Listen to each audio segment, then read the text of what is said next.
Salut Cyril, comment vas-tu? Bah, toujours mieux que ton internet. Oui, mon internet est niqué. Bonsoir Arcadie Picardie, comment vas-tu? Très bien, voilà, je vais super bien, je suis très content de pouvoir discuter Star Trek Ben, avec de vrais, des purs de dehors. Donc voilà. Oui, Surtout- on s'est on même fait fait bien de la tous les chirurgie esthétique de nos oreilles. C'est un immense... Désolé, c'est un immense honneur de te recevoir ce soir. D'abord, déjà, premièrement, tu es notre tout premier invité dans cette émission. Et en plus, tu n'es pas des moindres, Arcadie. On t'aime beaucoup. Arcadie Picardie, pour les personnes qui ne te connaissent pas, avant toute chose, chose que j'ai appris récemment, ton nom et ton prénom ne sont pas des références à des œuvres culturelles mais, assez connues. Ce sont des... Et Picardie, c'est mon nom de famille. Voilà. Voilà. Et Parce donc, que je suis à moitié ukrainien et moitié italien. Voilà, je pensais que c'était des références à Albator et à Star Trek Picard, donc, et en fait pas du tout, ce ne sont pas des références. Non, pas Mais du du tout. coup, ce sont de bien prénoms. Désolé Trek Media, tes oreilles saignent, apparemment je parle trop fort, peut-être que mon micro est trop fort. On est en live sur Trek in Twitch, la chaîne Twitch de Cyril Michael, ainsi que en différé vidéo sur le YouTube Star Trek Historia, sur le Star Trek Historia. Non, je n'ai pas dit en direct, j'ai dit en différé. Si tu m'écoutais au lieu de boire de la bière, tu comprendrais ce que je dis. Et je n'ai pas dit on sera en différé sur YouTube. Mais voyons, ça fait seulement 5 ans que je fais du podcast, je sais ce que je dis, bordel de merde. Ça y est, on s'engueule. Ça y est. C'est bien, parce que Genre, à la et tout base, ça. quand je regardais Trek in Historia, les vidéos, elles étaient calmes, il y avait Cyril qui expliquait des trucs gentiment et tout ça. Et en fait, c'est juste le bordel. Mais tout le temps. Voilà, là, nous en sommes à la session de Trek in Storia. Et en podcast sur Galaxy Pop. Et de quoi nous allons parler ce soir, Cyril? On va parler de tout ce qu'on n'aime pas dans Star Trek. Ok. Et pendant qu'on va parler de tout ce que l'on n'aime pas sur Star Trek, eh bien, les personnes qui regardent la version vidéo voient un magnifique dessin de Arcadie qui est super cool. Un petit trait. Pour l'instant, c'est perdu sur un planétoïde de classe M. Voilà. D'accord. C'est la base. C'est bien, il peut respirer. Voilà, le ciel sera rouge. Mais c'est très très Pourtant, c'est bon. Les ciels sont souvent rouges, ou violet pourpre. Très beau. Alors, Bien, on va bien. commencer par présenter le travail d'Arcadie. Qu'est-ce que t'en penses? Je suis d'accord. Alors, Arcadie, présente-toi. Dis-nous d'où tu viens, qu'est-ce que tu fais et pourquoi t'es là. Alors, Tout en dessinant. je suis... donc moi déjà de base, je suis belge. Je viens de Bruxelles. Donc Arcadie, c'est véritablement mon prénom. Et Picardie, c'est mon nom de famille, parce que je suis fils d'italien. Et mon métier, c'est d'être dessinateur. Notamment, vous avez pu voir mon travail, si vous êtes un peu actif sur YouTube, je fais les vignettes du cinéma de Durandal. J'ai illustré le bouquin de Benjamin Briot. Attendez, je peux vous le sortir. Celui-là, Nota Bene, les pires batailles de l'histoire. C'est moi qui ai j'ai réalisé les illustrations il y a quelques années. Ensuite, j'ai fait quelques bandes dessinées. J'ai fait deux planches pour Spirou. Là pour l'instant, je travaille avec la Zineke Parade, qui est une espèce de grosse parade à Bruxelles, où je suis directeur artistique pour la création d'un des chars de la Zineke. Voilà. Puis sinon le reste, je fais du jeu de rôle, j'écris des nouvelles, je fais des petits projets perso. Voilà, et je m'éclate et je découvre Star Trek petit à petit. Et j'aime beaucoup ça. Et tu as une chaîne Twitch aussi, il me semble, sur laquelle tu fais quelques lives de temps en temps. Elle est pas encore assez vivante que pour pouvoir en parler. T'es encore avec le bâton en train de... Mais on mettra les liens. pour que ça... Donc voilà, mais par contre, je suis vachement actif sur Instagram. On va faire... Attends, je vais essayer de faire un... C'est le moment où tu rates Cyril, où tu le réussis. Ah ouais, Alors, mais du faut coup, prendre- faut prendre le j'apprends temps pour les Cyril. sourcils. Hein. Mais je sais avec petit marqueur. Mais du J'apprends coup, Cyril qu'on nous parle à la fois sur Insta, pas sur Insta, pardon, sur Discord. Je vais m'occuper des réactions live sur Discord et je te laisse t'occuper des réactions live sur Twitch parce que Papa Chat nous dit que on parle sur Twitch, sur Discord. Du coup, je continue un peu l'interview. Ouais. Comment t'es arrivé dans l'univers de Star Trek? ça a été très laborieux pour moi. En fait, Star Trek, j'ai toujours su que ça existait, mais déjà sans savoir le nommer. C'est-à-dire quand j'étais petit, il y avait TNG qui passait et je tombais à chaque fois sur les épisodes. Je sais pas comment je faisais, mais pour moi, TNG, ça se passait à la cantine. Et t'avais toujours des mecs en train de boire des canons et ils parlaient à la cantine et c'est avec Whoopi Goldberg qui passait et ça me faisait chier. Donc j'ai pas réussi à accrocher quand j'étais petit, mais ça me saoulait. Après, ma première véritable interaction avec ça, ça a été le sketch des Inconnus que je connais par cœur, Qui est merveilleux, hein. qui est merveilleux, que je pourrais même citer des références tellement que j'adore ce sketch. Et après, ça a été surtout le premier film d'Abrahams. Mais avant ça, j'avais fait mes devoirs. Je m'étais dit, mais avant d'aller voir le premier film d'Abrahams, il faudrait voir ce que c'est un peu Star Trek. Et on a été louer le tout premier film, et je me suis fait chier, mais... le- En plus, ce soir-là, on avait fait une nuit blanche, donc on avait fait des Highlanders dans la soirée et tout, et on dit allez, on va terminer sur Star Trek. Et on savait pas ce qu'on allait voir, et du coup, on regardait ça, mais on s'emmerdait comme pas permis. On n'a pas terminé le film, mon pote l'a fini après, et il m'a dit ouais, en fait, c'est sympa. L'histoire de fin est cool. Et on a été voir le premier d'Abraham, et j'ai fait ouais, c'est cool.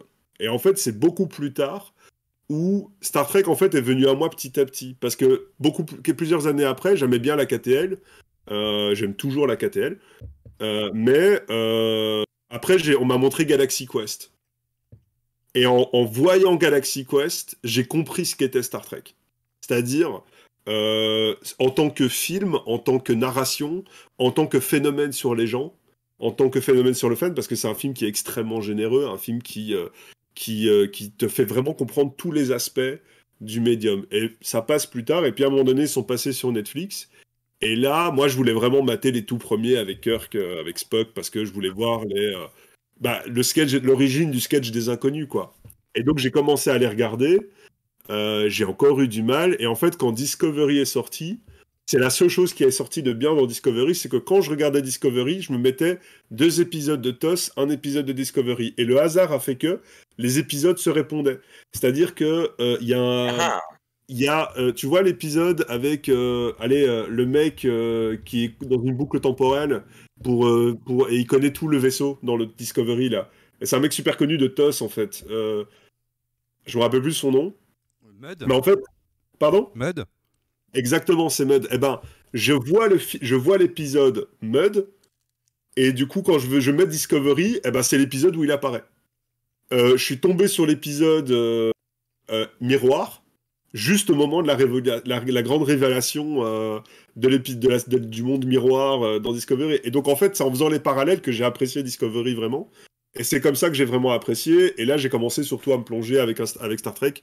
Avec Internet, quoi, parce que j'ai tapé le lore, moi c'est le lore qui m'intéresse toujours, et je suis tombé en fait sur Trek Historia, réellement, et je me suis fait toute la chaîne YouTube, alors les Klingons ça marche comme ça, les vaisseaux, tous les podcasts. Et, voilà, et à un moment donné, j'ai eu ça, et j'ai acheté le livre de jeu de rôle Star Trek, où là, tout le début de l'univers, il est bien condensé, il t'explique convenablement comment ça marche, et petit à petit, j'ai commencé, je me suis maté... j'ai 3 saisons, j'ai tous les films, 3 saisons de TNG, 3 saisons de Discovery, j'ai fait une saison de Voyager, quelques épisodes de Enterprise, tout os. J'ai lu un des livres.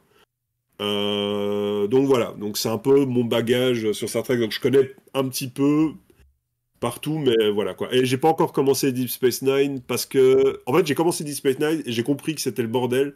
Parce qu'il fallait que je regarde TNG, parce que tout était pas clair après. Et je me suis dit, ça sert à rien de voir des trucs où je comprendrais pas ce que ce mec fout là. Je vais d'abord me mettre TNG, et donc voilà, quoi.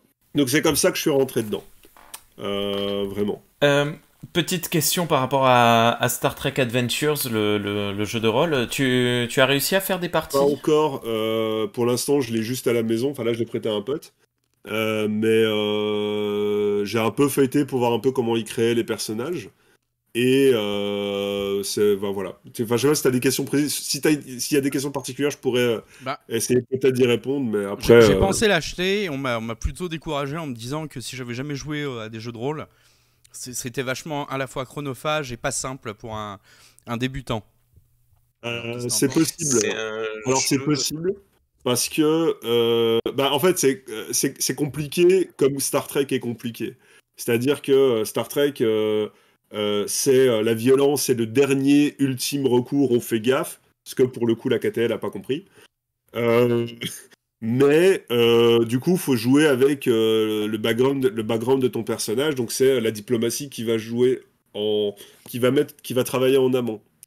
Et je pense que effectivement, tu sais, t'as des lignes de conduite avec ton personnage, tu peux lui choisir une voie, c'est-à-dire la science avant tout, les faits avant tout, des trucs comme ça. Et c'est vrai que ça demande un certain bagage de jeu, mais je pense que sincèrement qu'avec tout bon maître du jeu, il y a moyen de s'approcher. C'est le maître du jeu qui va créer la facilité et le plaisir du jeu, parce que surtout quand tu connais bien l'univers, t'as pas genre vous rencontrez des Klingons, on est pendant la guerre, pendant TOS.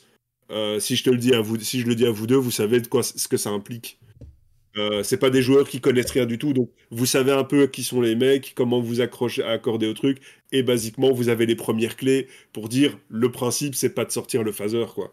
Donc voilà, donc je pense qu'il y a quand même moyen, mais c'est vrai que c'est comme tous les univers comme ça qui sont aussi riches, hein, c'est très très lourd, il y a énormément de bagages à avoir, mais une des grandes parties de ce bagage vous l'avez vous quoi. Par contre en dynamique de jeu, ça je l'ai pas encore testé, donc je peux pas répondre.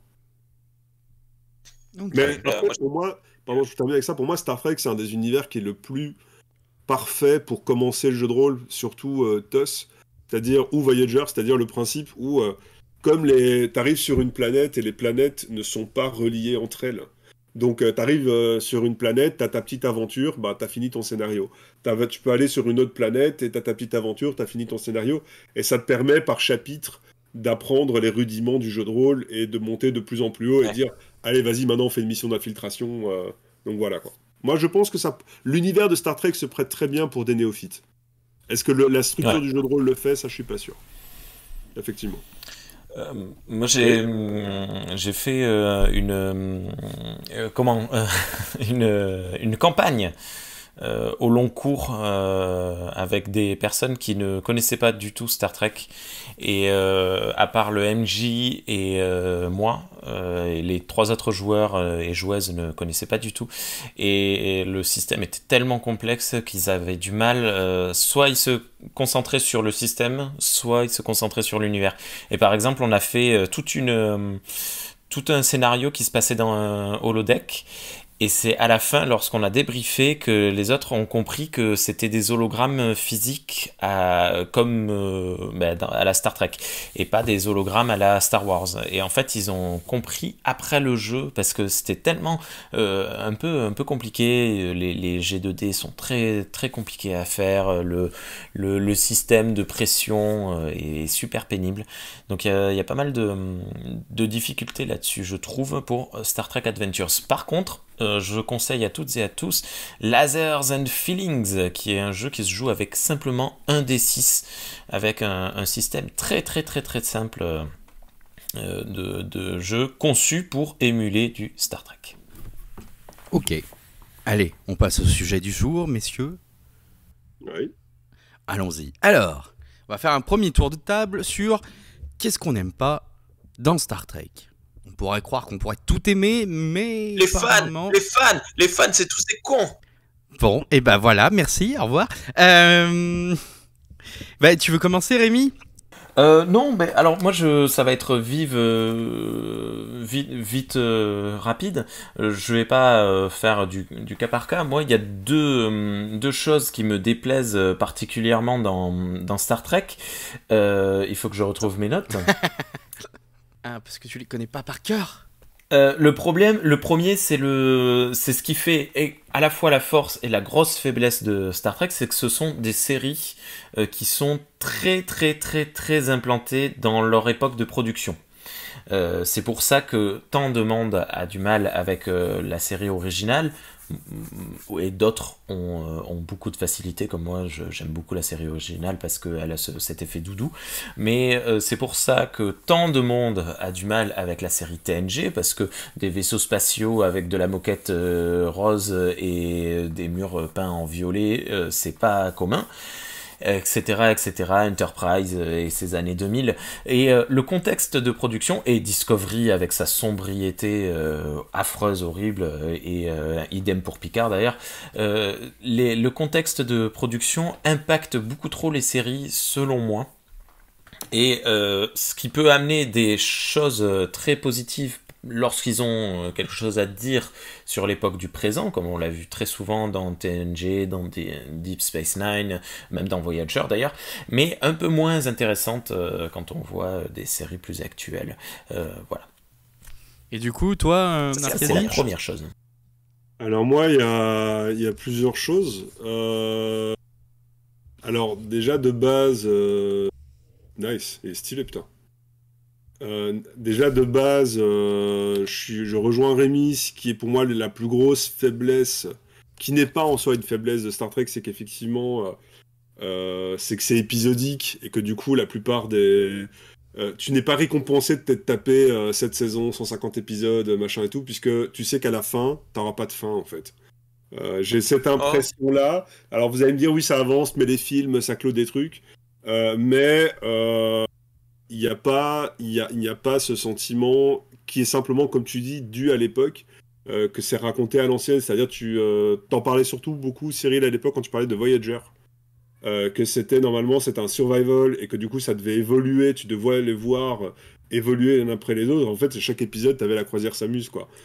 Et en fait, pour moi, c'est le défaut de Star Trek, c'est que la quantité est tellement énorme à appréhender, ça fait peur déjà. Et de savoir que tu vas pas suivre un personnage, tu vas pas le voir vraiment évoluer, c'est assez pénible. Et alors aussi, je ne supporte pas Picard en tant que personnage. Et principalement, je ne supporte pas. C'est tellement... Donc c'est la fin de moi sur ce Twitch, hein, salut.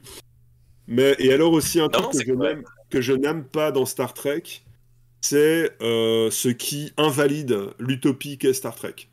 Un des plus grands exemples pour moi, c'est... la section 41, 31 31. 31. Je trouve que la section 31 ne devrait pas exister.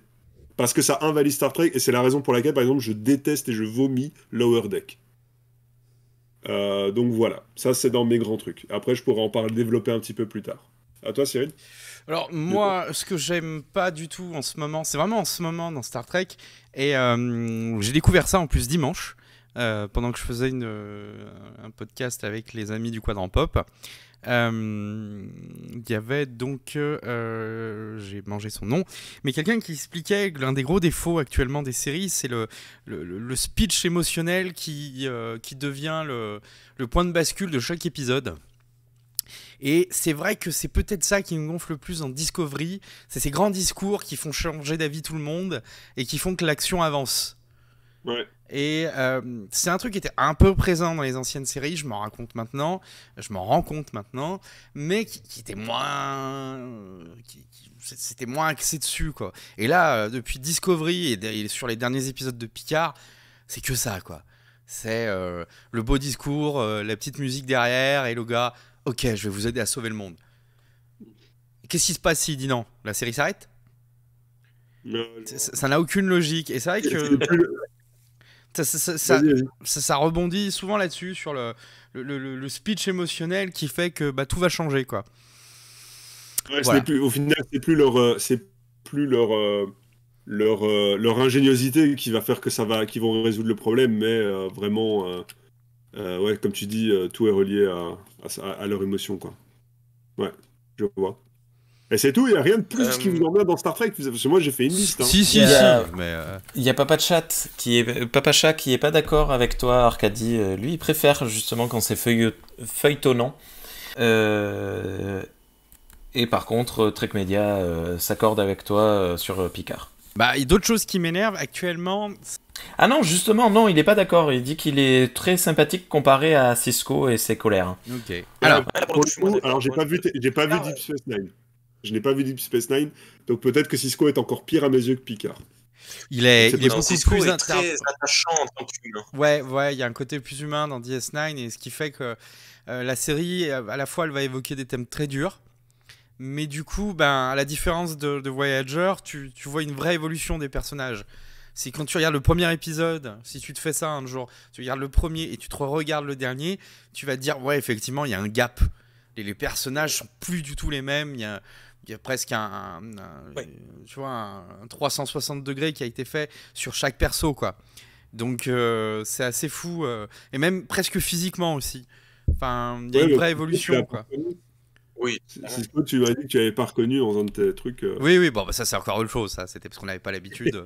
Voilà. Mais un truc qui m'énerve beaucoup en ce moment, c'est cette annonce du Star Trek Universe qui arrive et qui va jeter beaucoup de confusion. C'est-à-dire que si les gars prennent pas la... Bon, moi je fais ça un peu de vulgarisation, mais si les gars prennent pas la peine de refaire ce qui avait été fait pendant un temps, c'est-à-dire des séries de DVD ou des séries d'épisodes, enfin des regroupements d'épisodes sur certaines thématiques, les gens sont paumés. Pour les gens par exemple qui prennent la saison 2 de Picard, il y a tellement de sous-intrigues, excusez-moi, il y a tellement de sous-intrigues à la con, que ben, si t'as pas tout suivi TNG, si t'as pas suivi une partie de Voyager, si t'as pas suivi les films, et ben tu pannes rien. Moi je sais que ben, pour ceux qui ont voulu voir la saison 2 de Picard, j'ai préparé des listes d'épisodes à voir avant, pour pouvoir comprendre toutes les subtilités, quoi. Mais on en est réduit à ça, et je trouve que c'est un travail qu'aurait dû faire la Paramount, Netflix, tous ces gars qui vont diffuser des épisodes, parce que tu ne piges rien sinon. Et du coup, bah, tu n'accroches pas. Et pour Netflix, ils s'en foutent parce que c'est les abonnements qui les intéressent. Mais pour, par exemple, Amazon, ce qui les intéresse aussi, c'est la durée de visionnage. Donc si les gars regardent le premier épisode, qui s'accrochent au deuxième, et puis au 3, vu qu'ils comprennent rien, ils arrêtent. Je trouve que ça, c'est un truc qui va lancer une complexité et pas prendre le temps, un petit peu comme le fait Marvel, d'expliquer tel film vient avant tel autre, telle chose vient avant... Voilà, pensez à bien regarder, par exemple, pour le prochain Doctor Strange, pensez à bien regarder WandaVision, pensez à bien regarder Loki, pensez à regarder tel film. Ils font au moins l'effort de le dire, quoi. Ouais, je vois. Voilà, et ça, c'est un truc qui commence à me gonfler de plus en plus. Et dernier point, et puis ce sera tout pour moi, c'est le côté bataille spatiale. Alors, dans DS9, les batailles spatiales sont très jolies parce qu'elles sont très fouillies, et qu'il y a plein de vaisseaux, et qu'il y a un peu de tactique. C'est-à-dire qu'il y a vraiment de la tactique intéressante. On comprend un peu que c'est comme de la bataille navale, quoi, mais ça n'a jamais été exploité plus au-delà. Et par exemple, un truc qui m'a beaucoup énervé récemment, c'est que par exemple, Discovery balaye tout ce qui peut être stratégie tactique, avec ce vaisseau cheaté là, qui se téléporte où il veut, et ça balaye un peu la réflexion que pouvait avoir, par exemple, dans le combat entre Kirk et Khan. Il y a une réflexion. Kirk sait que Khan ne maîtrise pas les 3 dimensions dans une bataille. Il y avait où encore qu'il y avait un peu de réflexion sur je sais plus là. Ah oui, par exemple dans Prélude to Axanar, qui est un fan film, il y a quand même une réflexion sur la tactique militaire qui n'existe plus jamais. Donc les vaisseaux se battent entre eux, ça se tire des machins, tirer sur les moteurs, tirer sur l'armement, on a descendu leur bouclier. Chaque fois c'est le même schéma, quoi. Et du coup c'est pas développé, alors que ça pourrait être amené de façon beaucoup plus intelligente. Et est-ce que tu penses que ça, c'est à cause de la KTL? C'est-à-dire que il n'y a pas eu le temps pour une nouvelle série d'apporter cette dimension-là avec des nouveaux moyens? Parce que la difficulté, ça reste quand même visuel. À l'époque, c'était de faire vraiment des trucs qui ont de la gueule, quoi.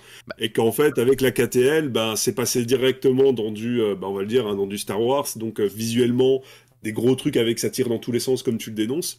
Et qu'en fait, c'est un peu devenu la norme, comme on va retrouver un peu dans Discovery, et que ça a empêché cette réflexion, la possibilité d'avoir cette réflexion, d'utiliser les nouvelles technologies, l'image. Parce que maintenant, on a accepté que Star Trek, ça pouvait être des gros piou-piou avec des caméras qui vont dans tous les sens et Alors, tout, quoi. oui et non, parce que dans DS9, la bataille contre le Dominion, elle est colossale, quoi.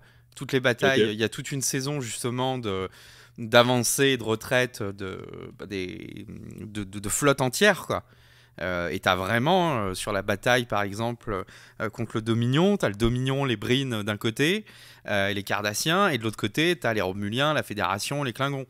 Et c'est pas 10 vaisseaux à l'écran, hein. Il y en a facilement 50, 60, quoi.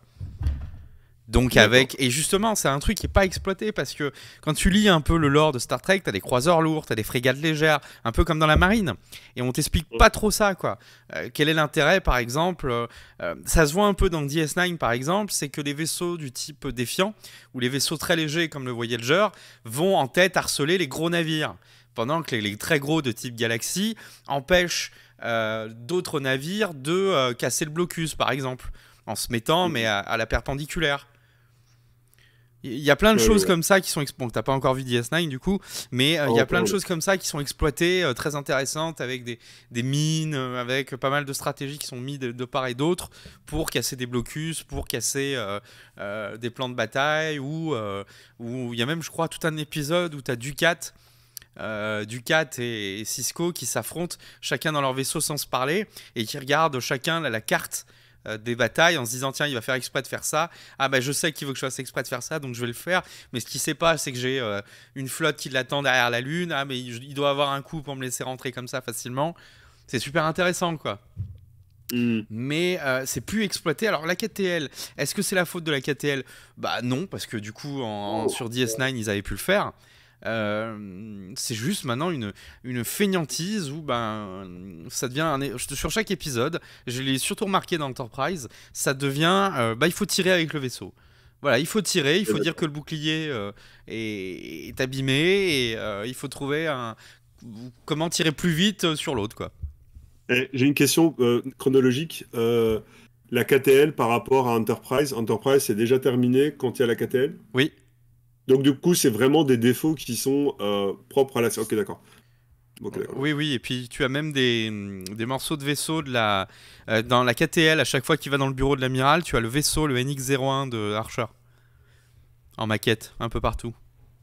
Ok, de toute façon, il y a énormément, c'est bourré de références, hein. Même le Beagle de l'amiral Archer dans le premier de la trilogie, parce que c'est Scotty qui l'a utilisé pour prouver sa théorie sur la téléportation, et il dit en attendant, j'avoue que... Oui, c'était une référence, en effet. Alors, c'est pas le même amiral Archer, apparemment. Sur le chat, on a Papacha qui nous dit quelque chose d'assez intéressant. Il nous dit Star Trek, ça se mérite, les amis, c'est une œuvre. Ce qui, quelque part, est vrai, hein, c'est ce que tu viens de dire, Cyril, mais du coup, qui rajoute encore plus du poids dans cette image qu'ont les fans de Star Trek d'être des fans assez élitistes. Nous autres, on reste dans notre coin. Bon. Je suis assez d'accord. Après, par exemple, moi, mais vraiment, mes reproches sur Star Trek, c'est vraiment sur le fait... Allez, que ce soit épisodique, même moi, je trouve c'est agréable d'avoir ton petit épisode, tu l'as maté, et surtout que maintenant, on a des... Tu sais, c'est des histoires que tu as intérêt d'avoir suivi les 2 autres saisons d'avant pour être sûr de ce qui se passe. Tous les épisodes se parlent entre eux, c'est super chiant. Donc c'est vrai que c'est agréable. Par contre, moi, un truc qui m'a saoulé, c'est que je suis enfin tombé sur l'épisode des Borg. Je fais « Ah, trop cool, machin et tout », et je sais que on n'en parle plus après, avant que tu retombes sur un épisode au pif. Je sais pas lequel c'est, et c'est ce côté-là qui est un petit peu pénible sur le côté épisodique.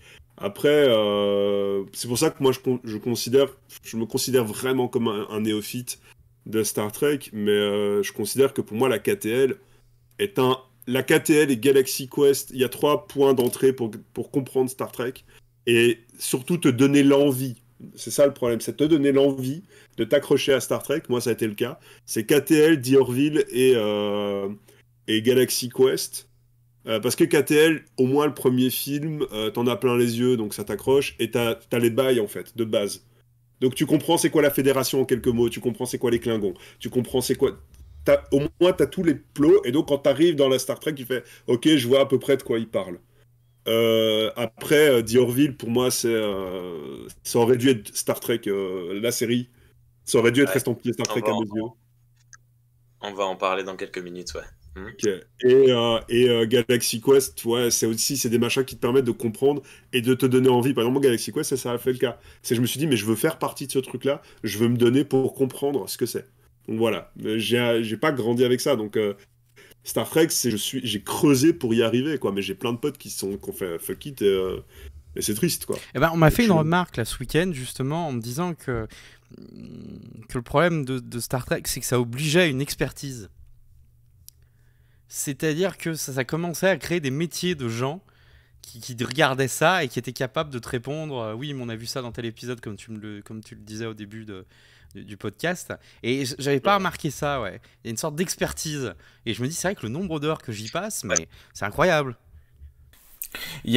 Enfin, quand je discute avec les gens lambda, en dehors des réseaux sociaux, en dehors des podcasts, il y a très peu de gens qui me disent ouais, je connais un petit peu Star Trek, je regarde vite fait, machin, j'aime bien. Non, c'est souvent en fait, soit tu embrasses cet univers, soit tu le laisses passer. Effectivement. Et moi, ce que j'ai remarqué, c'est que ils sont nombreux ceux qui aiment Star Trek. Moi, à la base, j'ai toujours considéré que c'était un truc un peu de niche. Et en fait, ils sont quand même pas mal nombreux. Et Star Trek, pour moi, c'est une série qui est très compliquée à vendre en disant ah vas-y regarde cet épisode-là, c'est Star Trek.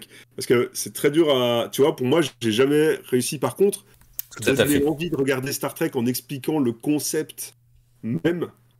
Moi, je trouve que c'est là la vraie force de Star Trek est là-dedans. C'est d'expliquer les principes, le principe rien que le principe de l'utopie et de ce que ça implique dans les narrations, c'est-à-dire, comme j'expliquais un peu plus tôt avant le live, que c'est pas genre juste sortir son flingue et péter la gueule à tout le monde, mais d'être plus ingénieux que ça, d'être un peu plus réfléchi.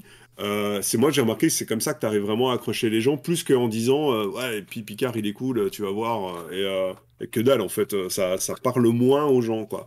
Alors que par exemple, si tu dis, je sais pas moi, Game of Thrones ou une autre série, c'est plus facile de dire tiens, regarde cet épisode-là, parce que c'est plus faible aussi. En termes de lore, c'est beaucoup plus léger, mais tu peux dire tiens, regarde ce truc-là, il est représentatif et t'as de bonnes chances que ça accroche les gens, quoi. J'ai cette impression-là, en tout cas. Ouais, tout à fait.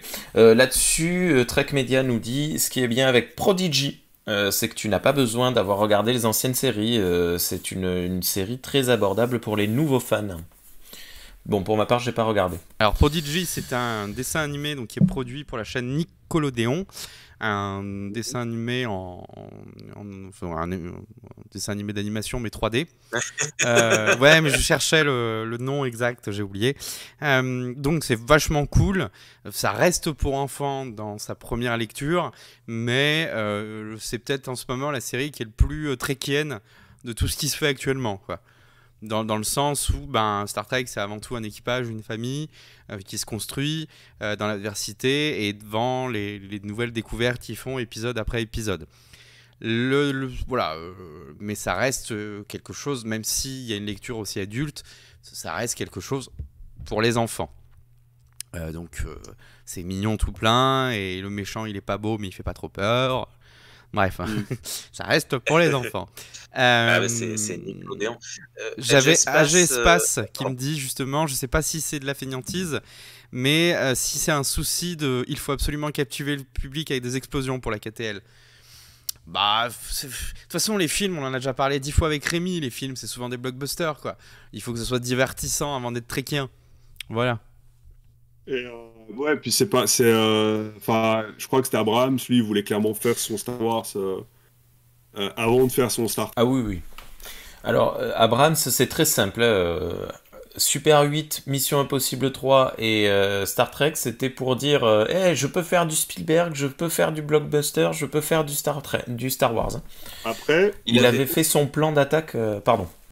Non, alors par contre, après, moi je vais quand même défendre pas mal, je pourrais quand même défendre pas mal la KTL parce que c'est pour moi en termes d'écriture, de développement, notamment le développement du personnage de Kirk, c'est super intéressant parce que notamment, tu sais, on dit souvent, Kirk, c'était Cyril qui expliquait ça, c'était ouais, la plupart des raisonnements ils sont basés sur ce que Cyril et Rémi ont dit dans un podcast précédemment, mais qu'en gros, c'est le pire capitaine de la fédération, il se torche avec la directive première et tout, et en fait tu le vois dans Into Darkness, on lui reproche ça. il y a une scène où t'as Pike qui lui dit mais en fait tu fais de la merde, t'arrêtes pas de faire comme tu le veux, tu penses, en fait tu agis comme Kirk et t'es juste un sale con et surtout tu as une chance de t'arrêter et c'est pour ça que tu te permets de continuer à faire le con. Et la fin et tout l'épisode de tout le film Into Darkness, c'est de faire comprendre à Kirk qu'il peut pas juste faire n'importe quoi comme il le sent et c'est ce qui arrive à cette fin. Et en fait quand t'arrives dans le troisième Beyond, c'est le Kirk beaucoup plus qui se rapproche plus de Pike en fait, qui commence à être fatigué, qui commence à être beaucoup plus mûr et mature. Et d'ailleurs tu le vois qui drague un peu moins les gonzesses et tout. Mais du coup c'est pour moi mine de rien il y a quand même pas mal de trucs que j'aime beaucoup au niveau de l'écriture. C'est pas juste des gros piou-piou dans la KTL, quoi. Enfin, c'est vraiment, pour moi, le personnage, le principe narratif de Kirk est réfléchi pleinement de manière moderne, en gardant tout ce qu'il fait, son truc, c'est-à-dire, dès qu'il croise une meuf, il fait « Hey, salut, ça va ?» Il déchire son t-shirt à chaque truc, il en a marre, il dit, même lui, il fait « Putain, j'en ai marre, j'ai encore défoncé un t-shirt. » Et dire « Ok, mais un personnage comme ça, à notre époque, comment on fait pour l'accepter ?» Et alors que...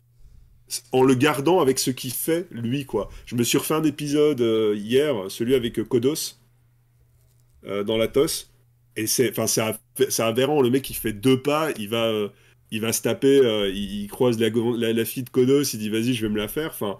Tu sais, je veux dire, tu veux survivre dans Star Trek, tu prends de l'essence de Kirk, et tu survis, mais sur toutes les planètes, quoi. Enfin, tu fais chap, chap, chap, chap, allez-y, les aliens, et t'es en vie, quoi, enfin...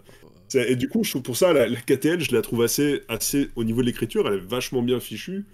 Peut-être le troisième, je le trouve un peu... C'est un long épisode, plus qu'un film. Mais effectivement, c'est un film, donc ça doit être beaucoup plus grandiloquent, beaucoup plus... pas blockbusteresque, mais ça t'en met plein la gueule, quoi. C'est grandiose. Tu vois, ça doit être grandiose. Et que par exemple, je trouve que les autres films... j'ai fait tous les autres films avant... je trouve que c'est le film avec, putain, l'énorme travelling arrière hyper connu chez les Borg.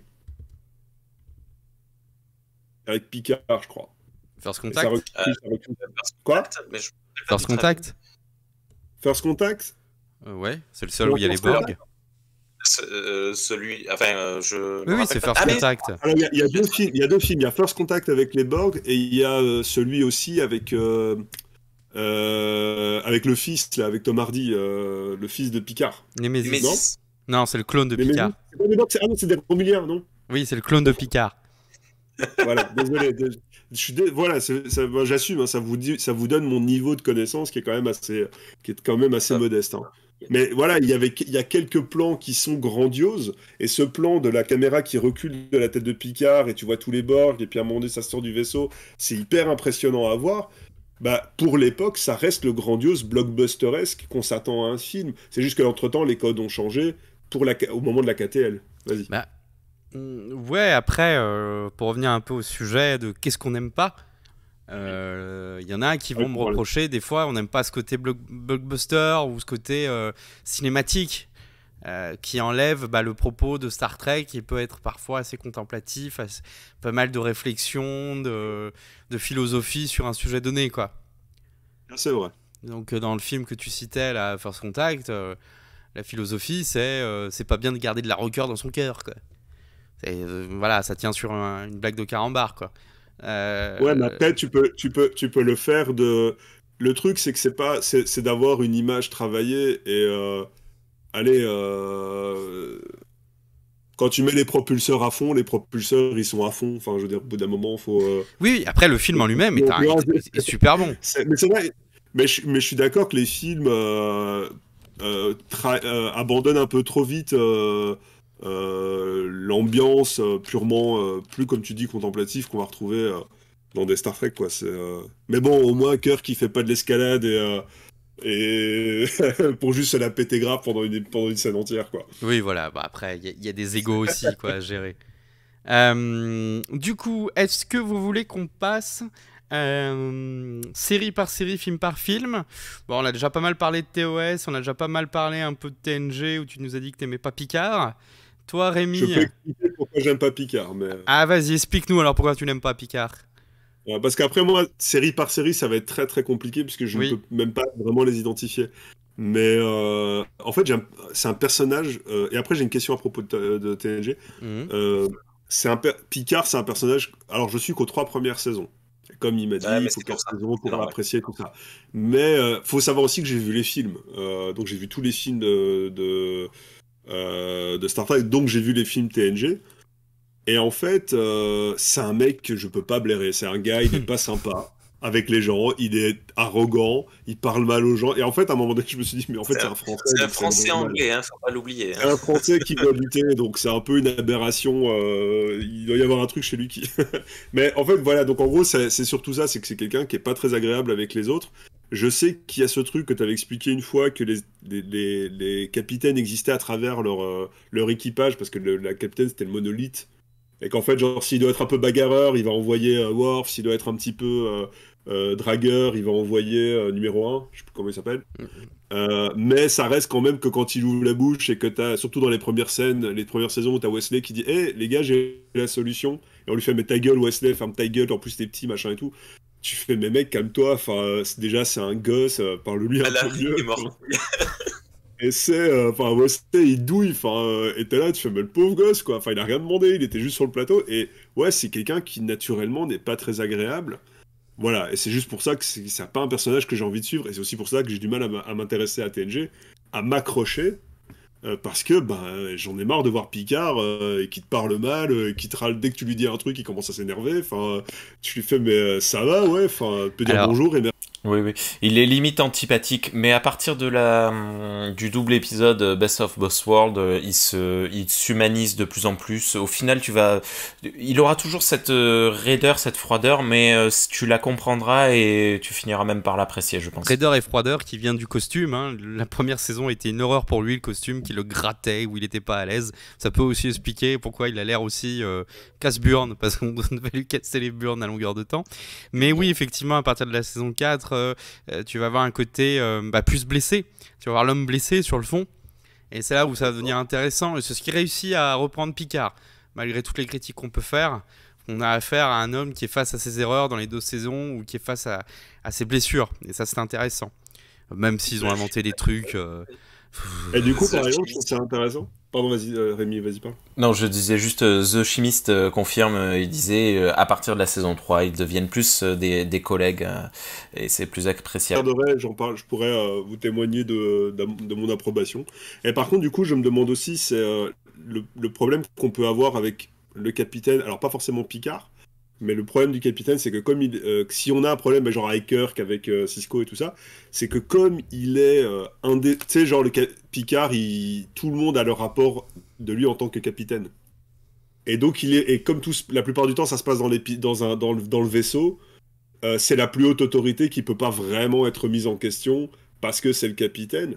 Et que du coup, c'est peut-être pour ça que dans la série Picard, j'ai regardé quelques épisodes où c'est intéressant quand un personnage comme ça est mis en face à des gens qui ont simplement l'autorité pour pouvoir lui dire mais mec tu te calmes et que du coup des personnages comme ça peuvent exister. C'est comme je parlais pour Kirk qui c'est quand Pike Kirk est intéressant quand t'as Pike qui lui dit arrête de faire le con, t'es un gamin quoi, et tu fais de la merde, et d'être mis en contradiction. Or dans son vaisseau le capitaine a rarement l'occasion d'être mis en contradiction puisqu'il est le capitaine. Je sais pas par rapport à tu verras au fur et à mesure des saisons, il y a notamment l'amiral Nechayev et qui vient souvent lui briser les caractère ever. Voilà, et tu as un épisode incroyable où il se fait torturer Picard.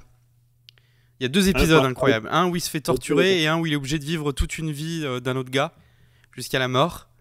Et c'est assez intéressant le développement du personnage, quoi, la profondeur qu'il prend sur ces 2 épisodes uniquement, quoi. D'accord. Je regarderai avec intérêt. Après, on me faisait une remarque sur le Discord, Trek Media, qui disait si t'aimes pas Picard, tu vas pas aimer Sisko, quoi. Ça va être. C'est vrai que Sisko est assez. Non, je suis pas d'accord. Sisko est très humain. C'est juste qu'il a des valeurs et il est intransigeant. À la différence de Picard qui est mono-expression sur le fond et qui est toujours dans un peu ce mépris, Sisko il va passer du rire au je t'engueule, quoi. Ouais, et il y a des best-of un peu rigolos sur YouTube qui s'appellent Sisko Yelling at Everyone, et t'as plein de petites vidéos, petites séquences où il gueule sur tout le monde en permanence, c'est très drôle. Après, c'est pas le fait qu'il soit forcément désagréable, mais c'est le fait que sa position fait qu'il est jamais remis en question. Moi, je supporte pas les personnages qui ne sont pas remis en question, surtout. Alors, après, Sisko... Est-ce que Sisko est remis en question? Alors, l'intérêt de Sisko, c'est que c'est pas un capitaine. Alors, ouais, on en a Ok. peut-être pas assez dit. Là, on rentre dans un autre truc, quoi. Mais Sisko, il est pas capitaine au début. Il est commandeur. Alors, il est capitaine. Il l'appelle capitaine pour faciliter le machin, mais je crois qu'il est commandeur à la saison 3, ou, enfin, Non, on le nomme capitaine à la saison 3 ou 4. Et même en étant capitaine, par exemple, il va déléguer la plupart du temps certaines missions avec le Défiant à Worf pour lui rester Ok. sur la station, quoi. Donc, c'est peut-être aussi un parallèle qu'on peut faire avec Discovery, où ils ont voulu suivre quelqu'un qui n'était pas capitaine et qui va le devenir. Et c'est intéressant parce que c'est quelqu'un de transition, Sisko, dans la série. Au début, on nous dit clairement qu'il veut se barrer, quoi. Même si à la fin de l'épisode, il dit bon, je vais rester. C'est la situation qui l'oblige à rester à chaque fois, et pas lui qui voudrait réellement rester, quoi. Jusqu'à qu'après qu'il accepte le fait que bah, c'est l'homme de la situation, quoi. Mais c'est peut-être aussi pour ça que beaucoup de gens aiment beaucoup Sisko, parce que c'est l'anti-capitaine, quoi, presque. D'accord. Par rapport à tout ce qu'on a pu dire et par rapport à tout ce qu'on peut voir après avec Janeway, qui est pareil, qui est un paragon de vertu, qui fait toujours le bon choix aux dames de son équipage, qui peut être dur, qui peut être bref, qui est Starfleet des pieds à la tête. Pareil pour un peu il y a quoi comme nouvelle série là qui est sortie, ouais, moins Discovery, quoi, mais ou Pike, le peu qu'on a vu dans la saison 2 de Discovery, Pike est aussi très Starfleet, quoi. C'est le Kirk parfait, quoi. Oui, C'est voilà. Et là, la série Strange New World, d'ailleurs, tu parlais de ça, de ce côté sériel qui peut être un peu embêtant. La série Strange New World aura une ligne rouge, mais du coup, chaque épisode sera indépendant les uns des autres, quoi. Voilà. On n'y est pas encore, on sait. Bon. Mais ouais, c'est quelque chose, pour revenir à ce que tu disais. Et puis, c'est aussi le jeu. Je pense que c'est le jeu aussi de l'époque qui fait que Picard a l'air antipathique, parce que dans les films, il est vachement cool, quoi. Pas trop, hein. Je l'ai pas trouvé plus Ouais, cool dans que les ça. Mésis, quand il fait du buddy, là. Quand tu fais quoi? Quand il fait du buddy, là, avec la voiture. Tu sais, qu'il fait du rallye, là. Du rallye, là. Je me rappelle plus de cette scène-là. Ouais, bref. Oh, bah, elle est nulle. Elle est marrante. Mais ouais, bref, Oh, après... Moi, le seul moment où Picard fait une blague, mais à nouveau, j'ai pas tout vu, hein, donc faut bien prendre ça en compte.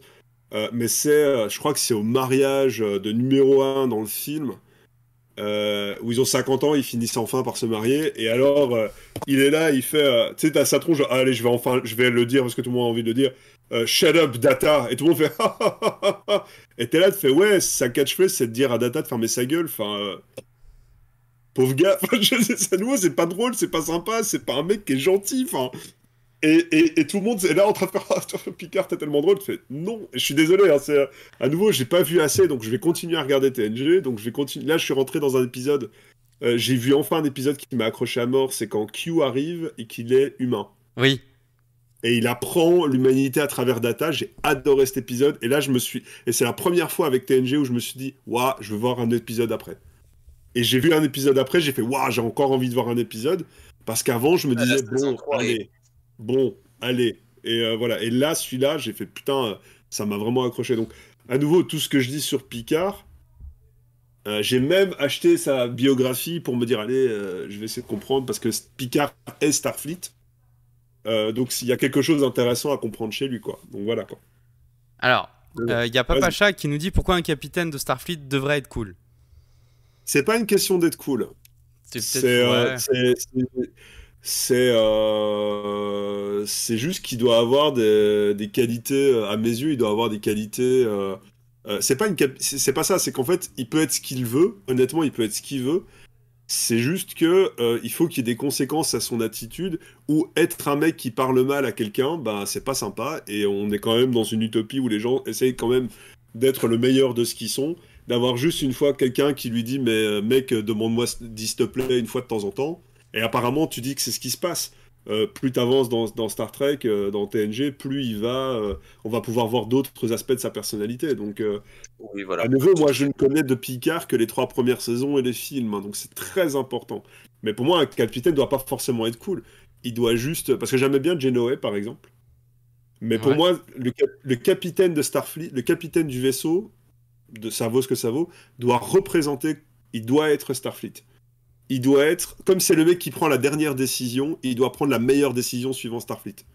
C'est la décision que Starfleet aurait fait. Et ça, peu importe ce qui se passe, il peut faire des erreurs et tout, et peu importe la manière dont il va le faire, Kirk, dans ses décisions, prend une décision que Starfleet techniquement aurait prise en tordant un petit peu les angles, en les rabotant, mais bon, ça rentre dans le canevas. Picard, c'est ce qu'il fait, Janeway, c'est ce qu'elle fait, et c'est là que je trouve que ça devient intéressant. Cisco, j'imagine que c'est ce qu'il doit faire, et c'est pas qu'il doit être cool, c'est que il doit avoir quand même, le fait de mal parler aux gens, ça doit pas être validé, et si tu dis rien, bah tu valides le truc, quoi. C'est juste ça. Ouais, mais ça, c'est. personnel. Non, mais c'est intéressant. J'avais jamais vu Picard de ce point de vue-là, quoi. C'est vrai que par rapport à une Janeway qui est beaucoup plus chaleureuse, pour pas dire maternelle dans sa façon de faire, je pourrais prendre un côté. C'est vrai qu'on dévie un peu du sujet, mais par exemple, Archer, au niveau de la saison. Dans la saison 3, il devient beaucoup plus rude dans sa façon de parler aux autres. Parce que la situation et effectivement les responsabilités l'obligent à plus être conciliant avec son équipage. Ouais. Mais Par bon. exemple, Oui. pour moi, des trucs, et ça rejoint un petit peu ce qu'on raccroche, je déteste Lower Deck. De faire du capitaine, par exemple dire voilà le capitaine c'est quelqu'un d'imbu de lui-même parce que c'est un capitaine et qui considère tous les gars du point inférieur comme de la pauvre merde, c'est juste ne pas avoir compris Star Trek, qui est quand même un univers où les gars on a dit voilà le pitch de base c'est l'humanité essaye d'aspirer à ce qu'il a de mieux et à ce qu'il essaie de faire de mieux, donc c'est mettre des connards narcissiques sur un pont supérieur, c'est pas vraiment la meilleure idée Star Trekienne. Alors, je vais mettre un petit bémol à ce que tu dis, parce qu'il y a effectivement des épisodes Lower Deck dans Voyager et dans TNG, où on s'aperçoit qu'il y a un petit mépris social. Il y a notamment une référence dans un univers alternatif où Picard n'a jamais été capitaine, et où il est sous-off, quoi. Il va voir Kirk, et Kirk, il va voir Kirk. Ouais. Il va voir Riker, et Riker lui dit bon, t'es gentil, Coco, mais vu ton âge, si t'avais eu les capacités à un moment, tu l'aurais fait, là, c'est pas le cas, là. Et il lui dit avec pas de mépris, mais avec beaucoup de condescendance, quoi. Alors, je suis pas trop d'accord par rapport à cet épisode. Non, justement, non. Justement, je trouve que... Ouais, non. On a fait une émission de Star Trek pour les nuls où on en parle avec Matou, et non, c'est pas si méprisant que ça, cette scène. Mais bon, c'est autre chose. Non. Oh, bon, mais alors, pour revenir au sujet, Rémi, est-ce qu'il y a autre chose qui te déplaît en général dans Star Trek ? Eh bien moi, ce qui me déplaît, c'est tout ce que Star Trek n'est pas. Eh bien oui, Star Trek aurait dû être Sense8, Star Trek aurait dû être The Orville, Star Trek aurait dû être The Expanse, Star Trek, ça aurait dû être... J'ai plus d'autres exemples. Toutes ces séries, tous ces films, toutes ces œuvres extrêmement... ancrés une fois de plus dans leur époque, mais dans le bon sens du terme, et surtout traitant de sujets de manière extrêmement politique. Tant pis, c'est pas grave, je mâche pas mes mots. Une fois de plus, Star Trek arrive et se dit oui, non, mais nous, on veut bien inclure un petit peu les homosexuels. Ça fait 60 ans que ça aurait dû être fait chez Star Trek. Pourquoi est-ce qu'ils l'ont pas fait plus tôt ? Ils ont attendu que d'autres séries leur passent sous le nez et le fassent mieux que ne le feront plus tard. Pourquoi est-ce que Star Trek n'a jamais parlé des droits d'égalité ? Pourquoi est-ce qu'ils n'ont jamais parlé des végétariens ? Tiens, pourquoi est-ce qu'ils n'ont jamais parlé des végétariens ? Pourquoi on parle pas de moi dans Star Trek ? Très peu, trop peu. Bon, ok. Ah oui, ouais, mais bon, voilà, c'est avec les connards de Vulcain, merci, sympa. Non, mais voilà, en fait, c'est toutes ces occasions que Star Trek a manqué depuis une vingtaine d'années, depuis la fin de Enterprise, avec toutes ces époques où ce sont d'autres œuvres qui ont pris le pas. Star Trek, ça aurait dû être Battlestar Galactica par Ronald D. Moore. C'est plein de choses que Star Trek a raté. Et quelque part, des fois, ça m'énerve tellement que je me dis que Star Trek est mort à l'époque d'Enterprise en fait, peut-être même non, pendant Enterprise, après Enterprise, et ça m'énerve parce que je m'en veux de penser ce genre de choses, mais quelque part, voilà, moi c'est ça la chose qui m'énerve le plus avec Star Trek, ce sont ces occasions manquées. Après, c'est surtout par rapport à... Est-ce que... Là, c'est une question. C'est plus par rapport à ce que, du coup, Discovery aurait dû être, à tes yeux, du coup. Parce que, mine de rien, enfin... par rapport à ça, il y avait un des gars à qui j'ai posé la question. J'ai posé des questions à pas mal de gens de mon entourage, parce que, comme ça, j'explique un peu le contexte. Ton Mais père ils et me ta mère, connaissaient pas énormément. J'ai des témoignages, j'ai rassemblé des témoignages de personnes de mon entourage qui me parlaient de ce que eux ne connaissaient pas dans Star Trek. Est-ce que c'est pas Discovery qui du coup a véritablement loupé le coche à tes yeux? Parce qu'à l'époque, enfin je veux dire, ils ont abordé plein de sujets avec trois univers différents, mais du coup c'est plutôt Discovery qui a complètement loupé le coche à tes yeux. Exactement, Discovery est arrivé déjà un petit peu tard, hein, vraiment un petit peu tard. Discovery aurait dû arriver 3-4 ans plus tôt. Et surtout pas avec cette équipe créative catastrophique. Les personnages devraient être super intéressants et au contraire justement on a des personnages très ancrés dans notre contexte de production et d'ouverture de production actuelle. C'est-à-dire qu'on a des personnages LGBTQI, on a des personnages d'origine différente et on devrait traiter les sujets et en parler et ça devrait être cool. Eh ben non, on a créé des personnages extrêmement tous antipathiques qui ne donnent pas envie d'être suivis et c'est catastrophique. Et oui, je suis très en colère contre Discovery pour ce qu'elle a fait et je suis très en colère également contre Picard qui pour le coup est extrêmement ancré dans son époque de nostalgie catastrophique pour la première saison parce que j'ai vu que la moitié de la première saison, j'ai pas pu aller plus loin tellement c'était horrible d'écrire aujourd'hui une série ancrée dans son passé et c'est très dommage. Ok. Voilà, bitch. Après, pour revenir donc, par rapport à ça, moi j'ai un ami qui m'a dit qu'il y avait un truc qui l'avait un peu saoulé. Donc lui, il a commencé à poncer Star Trek depuis 86. Ouais, j'ai demandé à chaque personne depuis quand il a poncé Star Trek, comme ça donnait un peu l'idée de ce il avait tout bouffé. Et il y avait un truc qui lui justement l'avait un peu gonflé avec TNG, c'était qu'à un moment donné, ça s'était rentré trop dans. Alors je sais pas si c'est vrai, dans quelle mesure c'est vrai. Mais tu vois, dans TOS, il se permettait un peu des conneries du style, ah, c'est une main verte géante qui chope des trucs, c'est une Oui. entité super cristalline, super intelligente. Et qu'en fait, à partir de TNG, ça commence à faire, c'est notre société humaine, c'est tel aspect de notre société, c'est tel aspect de notre société. Et que lui, du coup, c'est un truc qu'il avait un petit peu gonflé de ce côté de vouloir à tout prix rattacher les wagons avec l'humanité. De manière aussi frontale en fait, de manière aussi frontale avec oui alors ça c'est les peuples et en fait ils se font c'est la lune de les Palestinards et qui sont en guerre avec la lune des Israéliens étaient là de faire mec il y a moyen de faire un peu moins évident. Alors, en fait, la série originale fonctionnait par parabole. Elle parlait de son contexte, mais avec des images, des grandes images paraboliques. Là où TNG fait des parallèles. Hein. Donc, en effet, oui, c'est vrai. Mais ça, c'est une demande de Roddenberry qui voulait que la série soit plus ancrée, plus concrète. Hein. Mais oui, soit on n'aime pas. Bon, ça, c'est un peu compliqué. Et malheureusement, si on n'aime pas, ces trois séries donc, sont TNG, DS9 et Voyager, sont très ancrées et très concrètes, en fait. Même Enterprise, d'ailleurs, aussi. Elle est... Ok. Alors, sur le chat, on n'est pas spécialement d'accord avec ce que tu as dit sur le fait que Star Trek serait mort, plus ou moins. Non, oui, je suis un peu. Mais c'est compliqué parce que Discovery, c'est un peu comme la KTL, quoi. Ça amène quand même un nouveau public.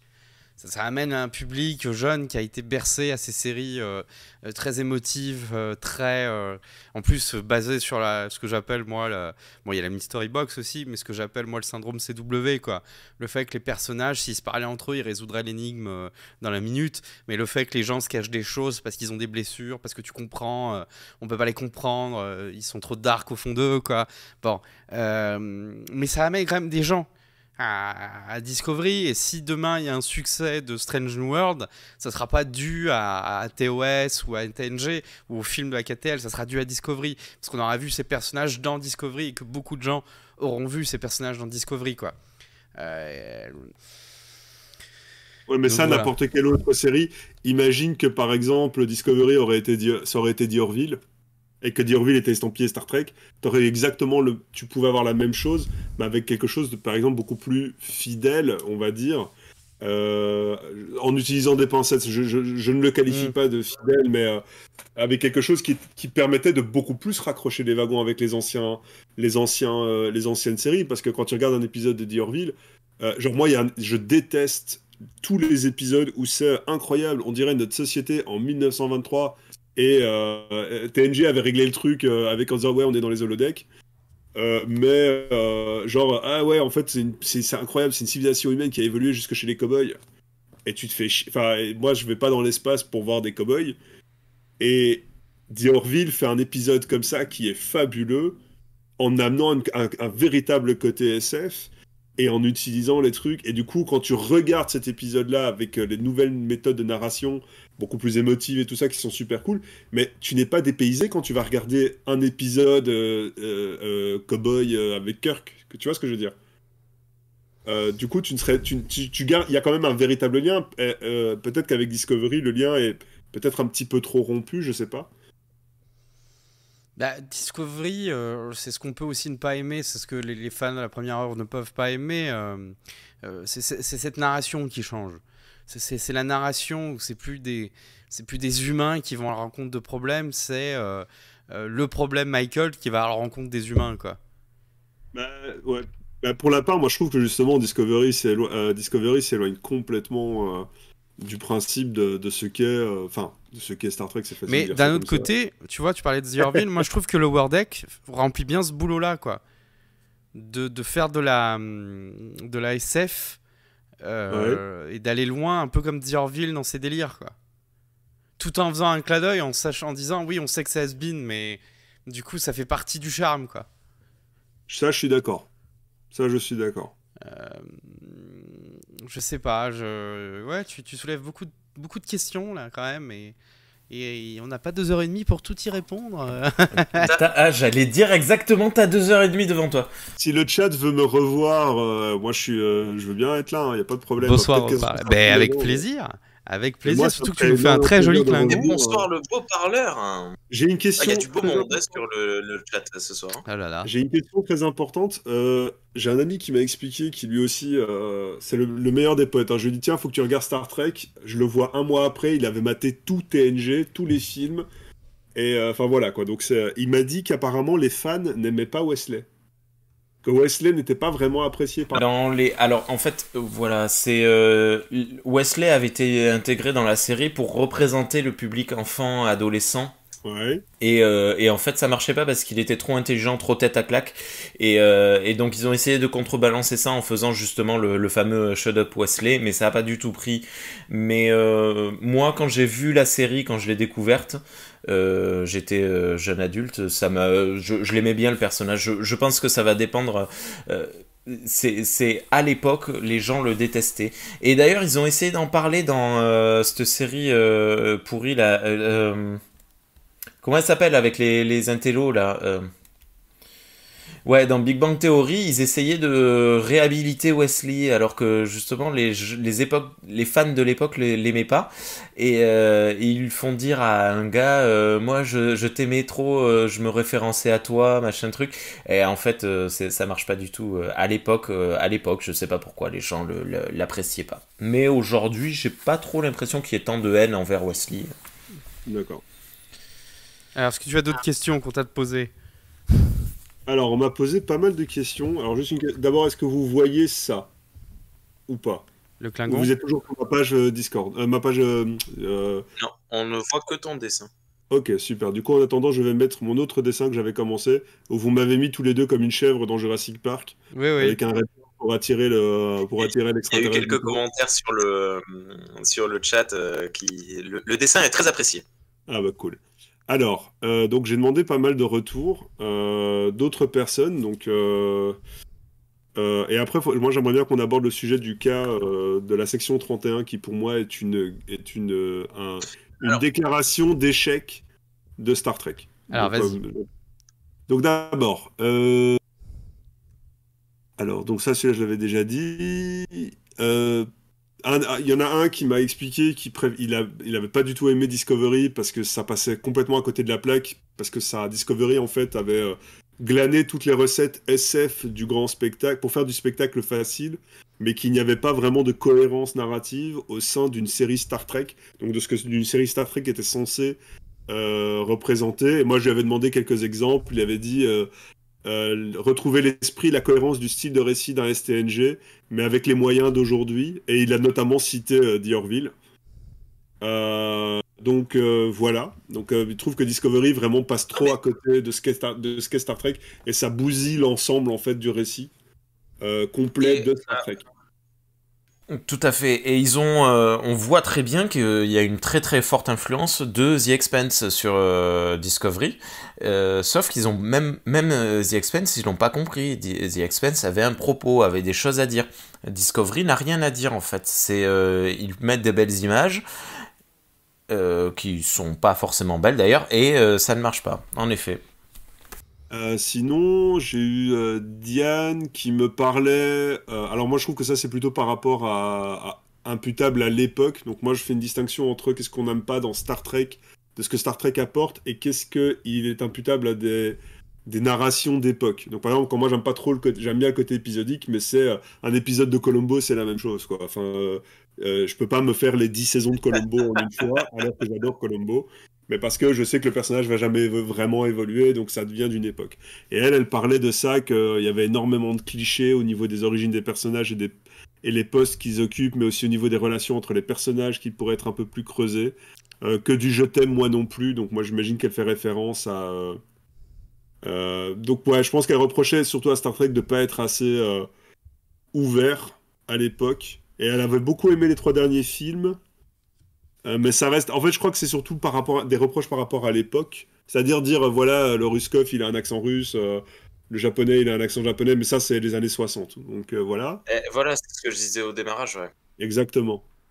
Bah, après, il y avait aussi ce qu'on appelait le carcan Roddenberry, quoi. C'est-à-dire qu'il y avait Ouais. une règle comme quoi les personnages ne devaient pas s'engueuler, ne devaient pas finir l'épisode avec du ressenti l'un à l'autre. Et c'est effectivement DS9 qui viendra. Alors TNG un petit peu, mais DS9 qui viendra bousculer toutes ces règles-là, quoi. Alors, on a Durandal, le cinéma de Durandal, qui est aussi un énorme fan. C'est avec lui que j'ai commencé les films, d'ailleurs, en regardant son Pourquoi j'ai raison, vous avez tort. Il déteste les épisodes holodeck de TNG. Ah merde, il m'a donné l'autre nom, quand il devient la nouvelle gothique de Janeway dans Voyager, et en général tous les épisodes où tu sens que les auteurs veulent faire une pause dans la SF, comme Oui. le Ouais, double ouais. épisode de TNG au western avec Mark Twain. C'est Star Trek, c'est censé être de la SF. J'ai toujours aussi du mal avec les épisodes qui se passent à notre époque, celle de la diffusion de la série en tout cas, comme Assignment Earth dans TOS, Future's End dans Voyager, et la saison 2 de Star Trek Picard, diffusée actuellement. Là aussi, ils fuient leur sujet, c'est rarement intéressant et ça vieillit toujours mal.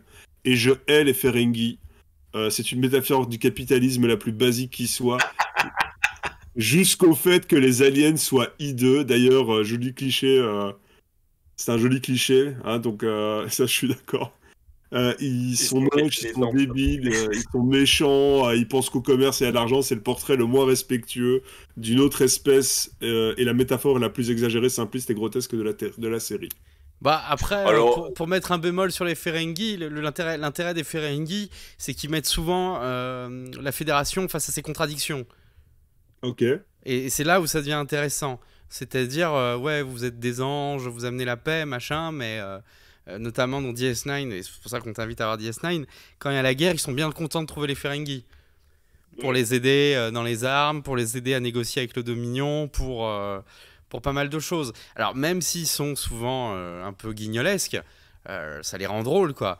Mais un personnage comme Quark est beaucoup plus profond que ce côté commercial bon, qu'il a tout le temps, quoi. Mais c'est intéressant. Et puis c'est aussi, DS9, c'est ça, c'est la fédération se confronte à la réalité du monde qui n'est pas le sien. Et les Ferengis sont souvent là pour dire à la fédération, vous êtes mignons avec vos principes, mais quand faut payer, vous êtes bien content de trouver les Ferengis, quoi. D'accord.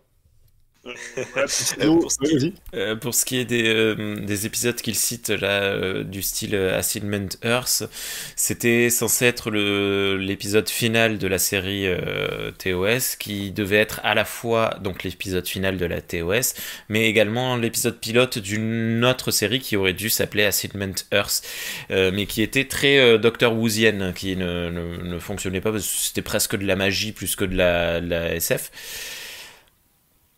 Ouais, et ils l'ont abandonné parce que eux-mêmes avaient compris que ça ne fonctionnait pas. Les épisodes qui se passent dans le présent de l'époque de production, c'est souvent des épisodes qui permettent de faire une pause aux équipes, à certaines équipes techniques. Il n'y a plus rien à créer pendant quelques jours. Ils peuvent se reposer pour bosser d'autres trucs. Et ce sont également souvent des épisodes fillers, c'est-à-dire qu'ils n'ont pas forcément trop d'importance. Voilà, et donc ça permettait aux scénaristes aussi de se reposer. Mais tout à fait. Après, moi, c'est surtout moi, ce qui m'emmerde, c'est quand ils font de la SF avec ça, où ils disent, c'est l'exemple que je disais, incroyable, la société américaine des années 50 sur une planète aux confins de la galaxie, et tu fais. Pour ça, le holodeck, je l'accepte un peu plus facilement, parce que je me dis, bon, au moins, c'est les mecs dans leur délire, ils font dans leur truc à eux, c'est parfaitement normal. Tu voyages à l'autre bout de la galaxie pour retrouver un Starbucks, je suis désolé, mais c'est un peu. T'as juste envie de te tirer une balle, quoi. Et voilà, après, dans ce que j'ai demandé aussi, dans une des questions par rapport à ce qu'on n'aime pas dans Star Trek, que j'ai posé en général, alors il y a le côté Mary Sue de Burnham, que pareil, je ne supporte pas. Et alors, aussi, j'ai demandé aussi à des gens, donc là, c'est des gens qui sont rompus à Star Trek, qui bouffent ça depuis des années et tout ça. J'ai demandé aussi à des gens de pourquoi, qu'est-ce qui fait qu'ils n'ont pas accroché à Star Trek. Et alors, c'est généralement le truc qui est revenu le plus souvent, c'était justement le rythme et le montage qui étaient, pour le coup, pas contemplatifs du tout, mais qui, rebutent pas mal. Enfin, c'est vrai que c'est soit t'accroches pas, quoi. Les séries, ou alors faut être avec un pote à côté qui dit mais regarde, il y a ça qui est intéressant, il vient de dire cette phrase-là, c'est vraiment chouette. Donc voilà, c'est un peu le truc qui est revenu souvent, c'est cette espèce de rythme général. Il y a un mec qui m'a mis plus de 150 épisodes par série, TNG fini, j'ai pas le courage pour les autres. Donc voilà, ça c'est un peu dans les témoignages que j'ai pu récupérer sur l'ensemble des gens qui ont bien voulu me répondre. Et donc voilà, quoi. Le beau parleur nous dit que J.J. Abrams est un très mauvais réalisateur. Je te salue. Alors je considère pas que J.J. Abrams est un mauvais réalisateur, je considère que J.J. Abrams n'a pas de style qui lui soit propre. Ouais, si, à part nous mettre des lumières dans la gueule. Il sait très bien imiter les gens. Il fait très bien du Spielberg, très bien du Spielberg. Tu vois, il sait très bien faire un Spielberg-like, il sait très bien... Mais j'ai pas encore vu de film de lui où je me suis dit, putain, ça c'est un Abrams. Tu vois ce que je veux dire? Avec les Lens Flare, non, ça donne pas un indice. Ouais, non, mais de toute façon, il y a qu'à regarder la seule œuvre qu'il a créée lui-même, qui s'appelle Super 8, et que c'est nul. Bah, Super 8, c'est un E.T. Différent, quoi. C'est un E.T.-like. Hein, c'est pour ça que c'est pas vraiment un truc à lui. Et tout ça. Après, je sais pas, je vous invite à aller voir les concept art des Klingons qu'ils avaient développés. Qui sont mais incroyables. Attendez, je vais vous sortir ça. Klingon, c'est la seule espèce qui a été remasterisée 17 fois, quoi. Ouais. Trek Media, J.J. Abrams, s'il meurt, il se réincarne en perroquet, parce qu'il répète. Attendez, hop, je fais juste ça. Et je vous montre les deux concept art qu'il y avait pour les Klingons. Je trouvais ça... Qui a été regardé pour le film, c'est assez triste, quoi. Où es-tu? Hop. Oui, alors il faut savoir que Arcadie, il y a quelques semaines, il m'a envoyé des MP là, en m'engueulant un peu parce que je disais un peu trop de mal de KTL. Il m'a envoyé ses concept art et il m'a dit regarde les films à nouveau, tu vas voir, c'est bien. Bon, j'ai revu les films, les 3 films du coup. Et bon, oui, bon, c'est pas mal. C'est intéressant, ça ressemble beaucoup à un des personnages de Prodigy. au Voilà, niveau des ça, coiffures. c'était un concept qu'ils avaient fait et j'adore, par exemple, enfin, le travail dans le. Enfin, voilà, quand je vois ça, je vois un alien. Et c'était à la base les concepts qu'ils avaient développés. Et vous voyez, il y avait les débuts, les amorces des cheveux qu'ils avaient mis en plaque et tout. Enfin, je les trouvais sublimes, quoi. Il y a eu de l'inspiration chez Mass Effect Andromeda aussi, hein, avec la nouvelle espèce qu'on rencontre. C'est pas mal proche de ça. Vous tapez, du coup, Klingon Part into Darkness et vous pourrez aller voir à quoi ça ressemble. Et franchement, enfin, il y a des moules de visages qui sont sublimes. Ils ont fait plein de tests avec les poils de barbe et tout ça. Et ils ont gardé le gars avec son nez en forme de bite. Et tu fais putain, mais il y avait un concept art à pas mettre, c'était celui-là, et vous l'avez mis, quoi. Donc, je trouve ça un peu triste. Ah oui, en attendant, du coup, j'en profite. Ça, c'est moi en capitaine. Je montre ça au chat. Ça, c'est moi en capitaine de vaisseau. Parce que capitaine de fils, hein, je suis désolé, mais voilà. Du coup, Je tu te montre coupes les mon cheveux. équipage. Quoi? Tu te coupes les cheveux? Du À coup, la tu te coupes les réglementaire, cheveux.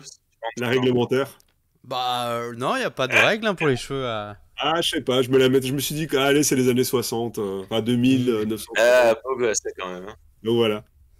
Euh, du coup, est-ce que vous, l'existence de la section 31 n'est pas pour vous et aussi au chat, c'est pas un problème Mais avec, non. ça va pas à l'envers de Star Trek, ça va pas à l'encontre de Alors. ce que devrait être Star Trek. Encore une fois, du coup, t'as pas vu DS9, la section 31 apparaît dans DS9. D'accord. Donc elle apparaît plusieurs fois dans DS9 et alors elle n'est pas décrite comme ça sera décrit après dans Discovery par exemple. On la revoit aussi dans Enterprise. Donc on la voit au tout début avant même que la Fédération existe. C'est pas déconnant qu'il y en ait une. C'est pas déconnant qu'il y en ait une parce que dans l'univers de Star Trek, t'as deux ordres secrets, hyper connus, malheureusement, alors c'est censé être secret. Tu as le Tal Shiar chez les Romuliens. Et les Cardassiens. Et tu as l'Ordre Obsidien chez les Cardassiens.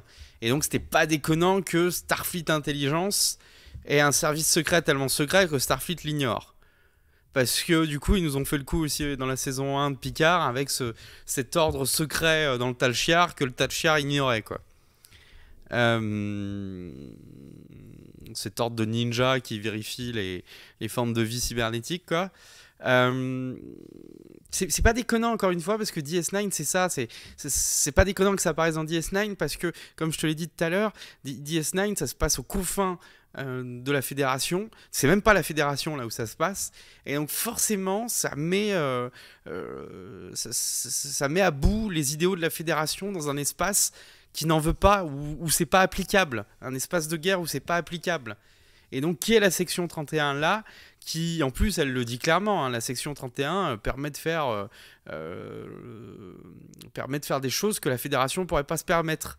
Et donc ils sont là pour faire en sorte que la Fédération reste la Fédération, quoi. Ouais, mais moi, c'est justement ça pour moi, c'est là où il y a la rupture totale. Vas-y, Rémi, d'abord, développe ce que tu allais dire. Je vais reprendre une expression qu'utilise Matou à plusieurs reprises dans nos podcasts. La section 31, elle est composée de personnes qui sont prêtes à se damner pour que l'utopie reste. C'est-à-dire que ce sont des personnes qui ont très bien compris que la Fédération avait des valeurs très fortes qui étaient à la fois sa force mais aussi ses limites. Et ce sont des personnes qui sont prêtes à vendre leur âme et à être traînées en poussière et détruites et à disparaître, à être insultées, répudiées, damnées, tout simplement, pour que d'autres puissent garder le rêve de la Fédération éveillé. Et en fait, la section 31, grâce à DS9, ancre Star Trek vraiment dans une réalité... oh là là, Cyril devient jaune, ça fait très étrange. Ancre Star Trek dans une réalité à nouveau assez concrète. C'est cette personne qui croit...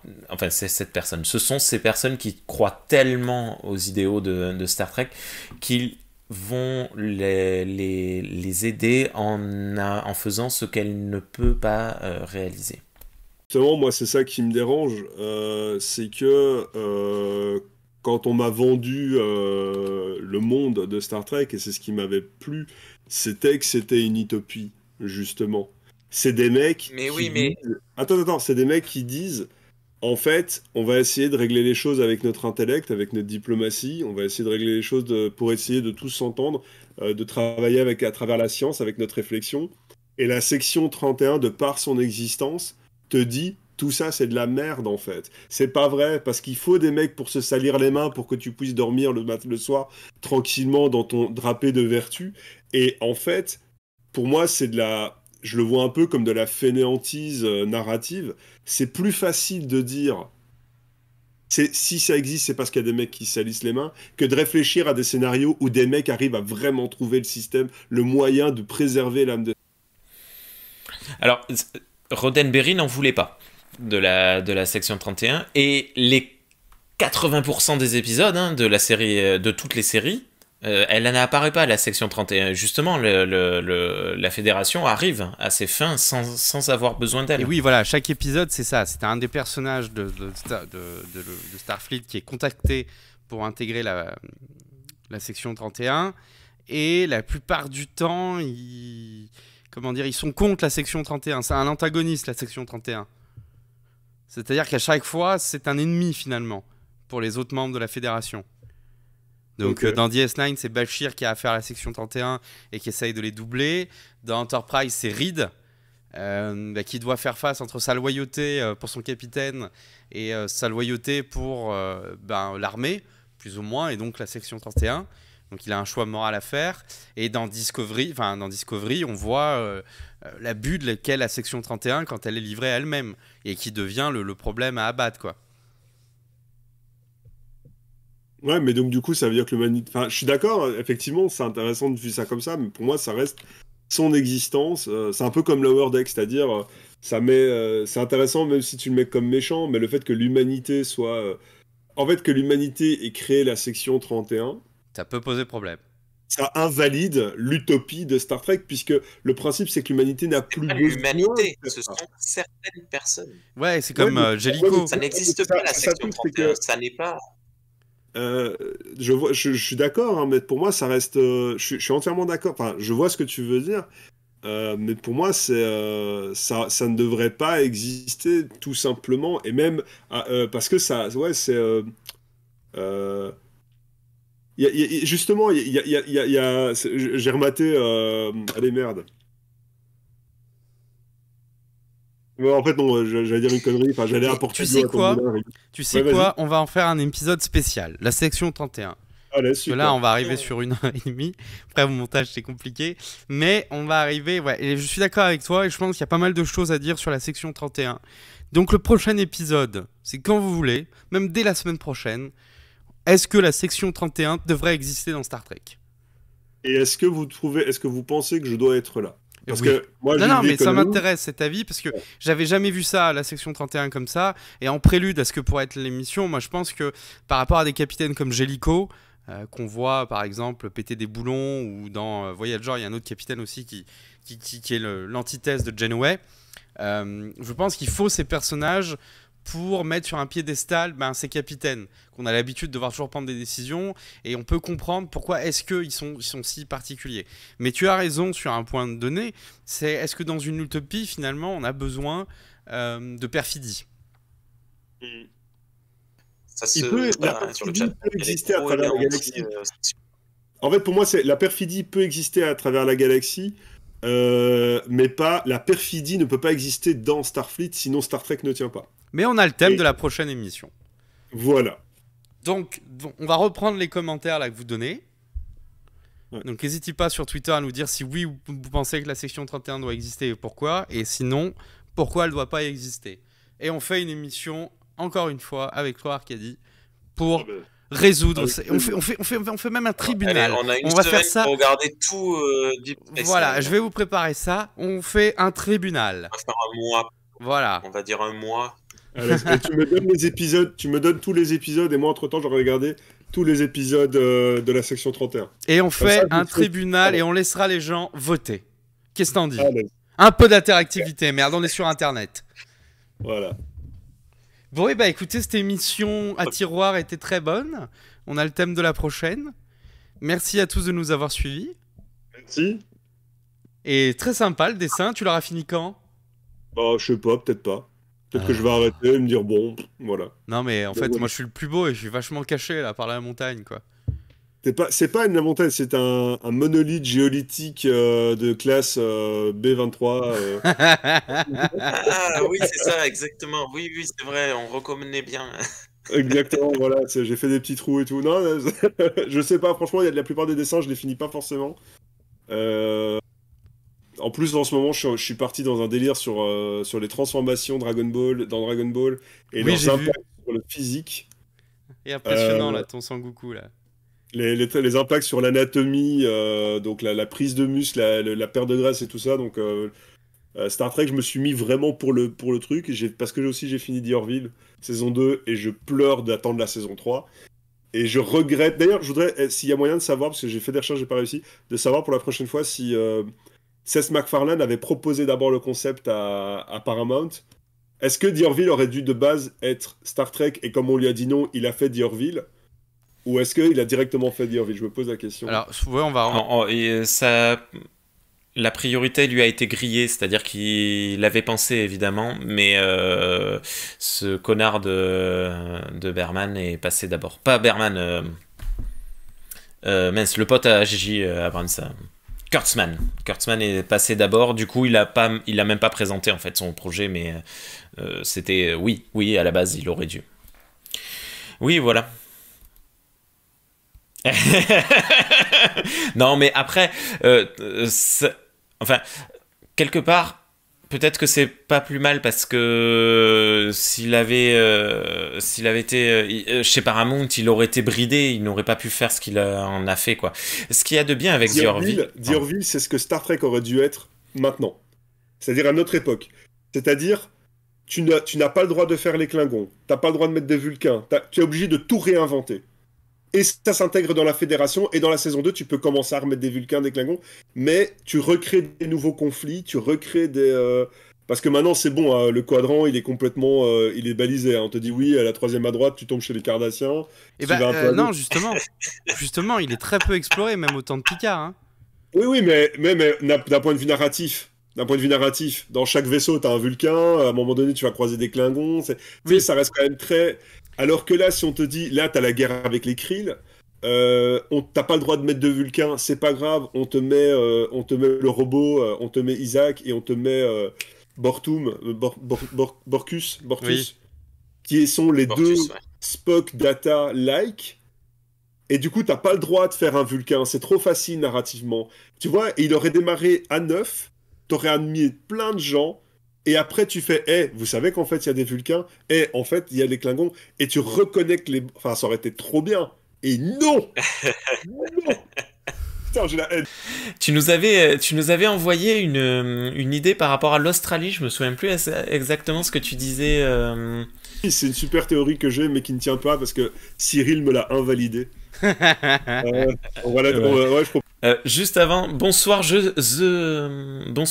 Chimiste au Québec. La francophonie est forte ce soir. On a des Français, des Belges et des Québécois. Il nous manque des Suisses, des Africains, mais Je vais terminer avec ça, c'était que j'avais une théorie, je me posais la question, c'était j'aimais imaginer que l'univers de Mad Max existait dans l'univers de Star Trek. Qu'en gros, ce qui s'est passé, c'est qu'il y a eu leur bombe atomique, ça a créé une espèce de mégadome, pendant que l'humanité, en fait, de son côté, a commencé à se développer, et en fait, pendant qu'ils sont en train de faire Fury Road et compagnie, de l'autre côté, on a Starfleet qui part dans l'espace, qui fait des trucs, et le problème qui s'est passé, c'est qu'ils se sont rendus compte trop tard que, en fait, tu sais, ils s'étaient dit juste, vas-y, en fait, l'Australie, c'est une zone morte, quoi. C'est trop radioactif, ça sert à rien d'y aller. Et en fait, après, avec leurs satellites, machin et tout, ils ont dit, mais il y a de la vie. Sauf qu'entre-temps, la vie dans Mad Max, elle est devenue... elle tombe sous le coup de la directive première. Tu peux plus te ramener avec un vaisseau au milieu des mecs avec des guitares en feu et qui sont en train de se battre pour les planètes.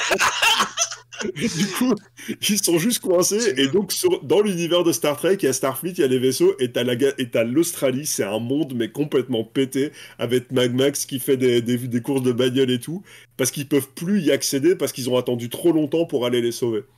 Mais ça marche pas parce que Cyril a dit qu'il y avait un mec dans un épisode d'une saison, d'une des séries qui a été faire son entraînement là-bas. Donc c'est mort, quoi.